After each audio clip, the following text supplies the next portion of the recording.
Hello friends, welcome back to channel. So today's topic is capital structure theories. ठीक है, capital structure chapter हम discuss कर रहे थे फाइनेंशियल मैनेजमेंट प्लेलिस्ट में।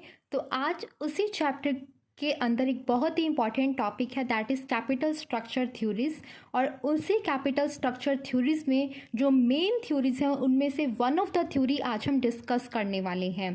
कैपिटल स्ट्रक्चर थ्योरीज से हमारा मतलब रहता है the relationship between capital structure decision and the market value of the firm. Capital structure theories में एक्चुअली हम व्यू पॉइंट्स को पढ़ेंगे। किसके बारे में पढ़ेंगे? व्यू पॉइंट्स के बारे में। यूजुअली होता क्या है कि जब भी एक टॉपिक के ऊपर डिस्कशन होता है तो डिफरेंट ऑथर्स के डिफरेंट व्यू पॉइंट्स होते हैं। तो यहाँ पर भी वैसा ही कुछ हुआ। कैपिटल स्ट्रक्चर थ्योरीज में क्या हुआ, डिफरेंट ऑथर्स थे जिसने इस टॉपिक को डिस्कस किया, इसके ऊपर स्टडी किया, और कुछ ऑथर्स ने ये बोला कि there is a close relationship between capital structure decision and the market value of the firm. और उतनी ही एक स्ट्रॉन्ग बॉडी थी ओपिनियन की जिसने ये बोला कि no, there is no relationship between capital structure and the market value of the firm. तो एक्चुअल में ये रिलेशनशिप किस तरह से है उसी के बारे में हम यहाँ पर डिस्कस करेंगे, यहाँ पर समझेंगे कैपिटल स्ट्रक्चर थ्योरीज के अंदर। बेसिक जो आपको पता होना चाहिए वो ये कि कैपिटल स्ट्रक्चर डिसीजन का मतलब क्या होता है और market value of the firm का मतलब क्या होता है। Capital structure decision, I hope so सभी को क्लियर है कि इस वर्ड से हमारा क्या मतलब है। Capital structure decision means the decision of proportion between the debt and equity in the total capital structure of the firm.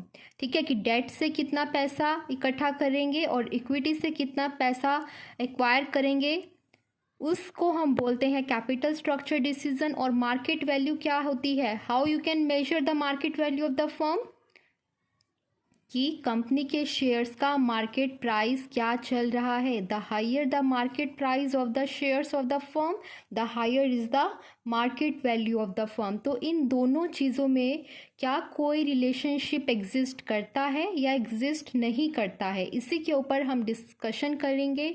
और उसी डिस्कशन में हमारा सबसे पहला जो आज का टॉपिक रहेगा वो है नेट इनकम अप्रोच की थ्योरी। आज हम इस थ्योरी को फर्स्ट थ्योरी को डिटेल में डिस्कस करेंगे। सो स्टार्ट करते हैं नेट इनकम अप्रोच थ्योरी के ऊपर डिस्कशन हमारा। सो नेट इनकम अप्रोच जो ये थ्योरी है ये किसने दिया था? This theory is given by David Durant. ठीक है, this is given by David Durant. David Durant ने ये थ्योरी दिया था। और according to this approach, a change in the ratio of debt to equity will lead to a corresponding change in the value of the firm। इस theory ने क्या मतलब किस चीज़ को सपोर्ट किया कि yes, there does exist a relationship between the capital structure decision and the value of the firm। किस तरह से एग्जिस्ट करता है वो भी देखेंगे, बट उससे पहले हम पढ़ेंगे इस थ्योरी की मेन एग्जाम्पशंस क्या थी। डेविड डुरैंट ने क्या मेन एग्जाम्पशंस के बेसिस पर इस थ्योरी को जो है प्रोमलगेट किया वो देखते हैं। The main exemptions of this approach are as follow. सबसे पहला एग्जाम्पशन यहाँ पर क्या गिवन है, cost of debt is lower than the cost of equity. सबसे पहली एग्जाम्पशन है कि जो एक कंपनी को कॉस्ट पड़ेगी of raising the funds from debt capital वो क्या होगी, वो कम होगी as compare to the cost of raising the funds from equity capital. और ऐसा क्यों है, what are the reasons behind this? सबसे पहला रीज़न है कि जो हमारा इंटरेस्ट होता है डेट पर वो एक टैक्स डिडक्टिबल एक्सपेंस होता है। टैक्स डिडक्टिबल एक्सपेंस से हमारा मतलब है कि जो भी कंपनी के प्रॉफिट्स होंगे उसमें से वो इंटरेस्ट ऑन डेट को रिड्यूस कर सकती है। Deduct is the right word hair, कि वो डिडक्ट कर सकती है इंटरेस्ट ऑन डेट को फ्रॉम द प्रॉफिट्स, और उसके बाद जो बचा हुआ प्रॉफिट होता है उस पर उसे टैक्स देना होगा। जबकि ऐसा नहीं होता in the case of dividend. Dividend जो है वो एक टैक्स डिडक्टिबल एक्सपेंस नहीं है। So this is the first reason कि कॉस्ट ऑफ डेट कम होती है as compare to the cost of equity. और दूसरा रीज़न क्या है, interest on debt is usually lower than the dividend rates.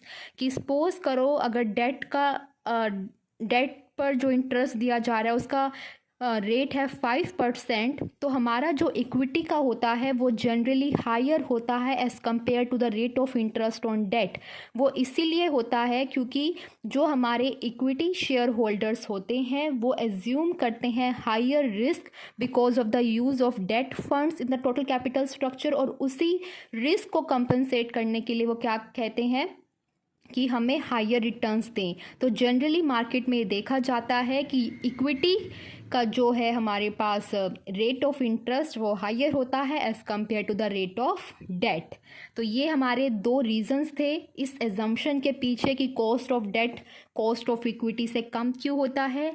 Second assumption यहाँ पर जो है इस थ्योरी की वो ये कि जो रिस्क परसेप्शन है इन्वेस्टर्स का वो चेंज नहीं होगा by the use of debt, कि डेट कैपिटल जितनी मर्जी यूज़ कर लो in the total capital structure of the firm, पर जो रिस्क परसेप्शन है हमारे इन्वेस्टर्स का वो अफेक्ट बिल्कुल भी नहीं होगा उससे। This is the second assumption. Third assumption क्या है कि there are no corporate taxes, कोई भी कॉरपोरेट टैक्सेस नहीं है।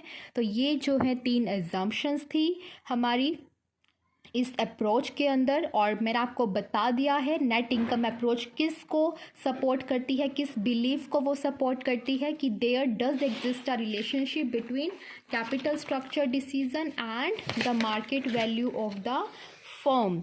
तो इस थ्योरी में आगे मैं आपको एक्सप्लेन करना चाहूँगी कि क्या होता है जो हमारा रेशो होता है डेट टू इक्विटी का, अगर वो इंक्रीज़ होगा तो क्या होगा, उससे कॉस्ट ऑफ कैपिटल कम होगी। क्यों होगी मैंने अभी आपको बताया, क्योंकि कॉस्ट ऑफ डेट कम होती है as compare to cost of equity, और जब कैपिटल स्ट्रक्चर में डेट फंड का प्रोपोर्शन इंक्रीज़ होगा तो ऑब्वियस सी बात है कि कॉस्ट ऑफ कैपिटल डिक्रीज़ होना शुरू हो जाएगी, और जब कॉस्ट कम होगी तो ऑब्वियस सी बात है जो वेल्थ है शेयर होल्डर्स की वो इंक्रीज़ होना शुरू हो जाएगी, और जब शेयर होल्डर्स को हायर रिटर्न मिलेंगे तो मार्केट में जो वैल्यू है कंपनी के शेयर्स की वो भी इंक्रीज़ हो जाएगी।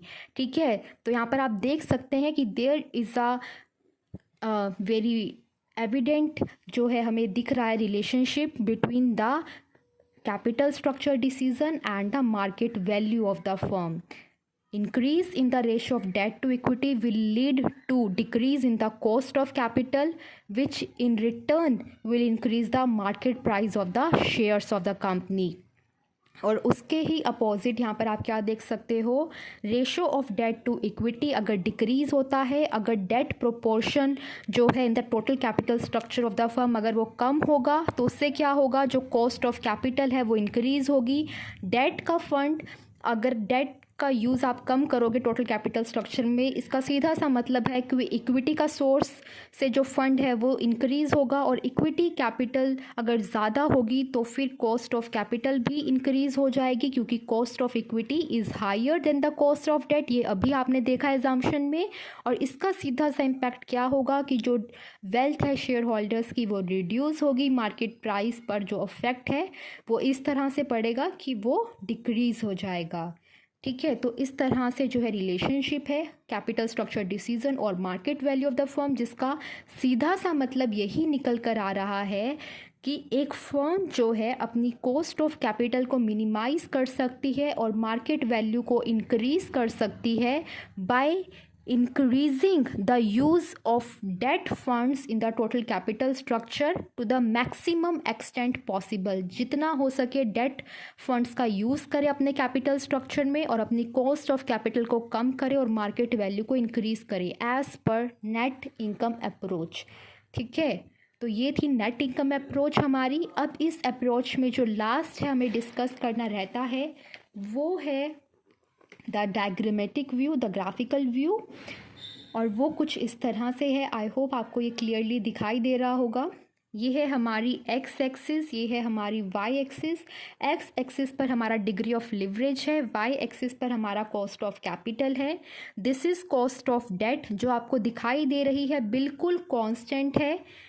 चाहे डिग्री ऑफ लेवरेज जितनी मर्जी इंक्रीज़ होती चली जाए, पर जो कॉस्ट ऑफ डेट है वो बिल्कुल सेम है, क्योंकि मैंने आपको बताया था there is no change in the risk perception of the investors, जिसकी वजह से कॉस्ट ऑफ डेट बिल्कुल सेम रहेगी। There is no change in the cost of debt, और कॉस्ट ऑफ इक्विटी भी बिल्कुल कॉन्स्टेंट है। डजेंट मैटर कि डिग्री ऑफ लेवरेज इंक्रीज़ हो रही है या डिक्रीज़ हो रही है, ठीक है। बट यहाँ पर जो आपको देखने को मिल रहा है वो है ये, जो कि आपको डिक्रीज़ होती दिखाई दे रही है with the increase in the degree of leverage. और ये क्या है? ये है overall cost of capital, overall cost of capital. और ये अब आपको मैं एक एग्जांपल से समझाऊंगी ताकि ये बिल्कुल क्लियर हो जाए।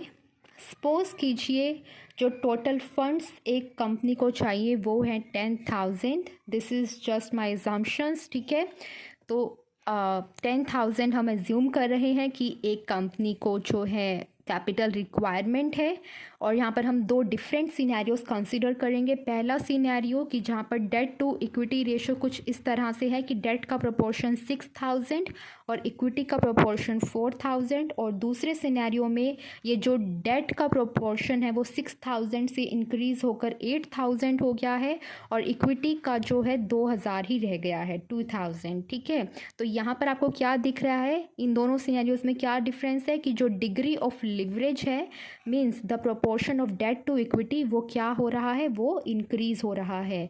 और अगर हम इस अप्रोच को देखें तो ये अप्रोच क्या कहती है, जब डिग्री ऑफ लिवरेज इंक्रीज़ होती है, प्रोपोर्शन ऑफ डेट इंक्रीज़ होता है in the capital structure of the firm, तो उससे क्या अफेक्ट पड़ता है कि जो कंपनी की कॉस्ट ऑफ कैपिटल है वो कम होगी और मार्केट वैल्यू इंक्रीज़ होगी। तो वो हम यहाँ पर देखेंगे कि क्या ऐसा हो रहा है। तो यहाँ पर हमने देखा है कि जो कॉस्ट ऑफ डेट है, ये जो थी हमारी कॉस्ट ऑफ डेट, ये हम एज्यूम कर रहे हैं 5% रहेगी। डजेंट मैटर कि डिग्री ऑफ लिवरेज क्या है, और कॉस्ट ऑफ इक्विटी हम एज्यूम कर रहे हैं कि 10% रहेगी, ठीक है। तो यहाँ पर जब 6,000 डेट से लिया है, 4,000 इक्विटी से लिया है, और कॉस्ट ऑफ डेट हम 5% और कॉस्ट ऑफ इक्विटी 10% लेकर चल रहे हैं, तो कॉस्ट ऑफ डेट आप देखिए 6,000 into 5% 300, cost of equity 4,000 into 10% 400।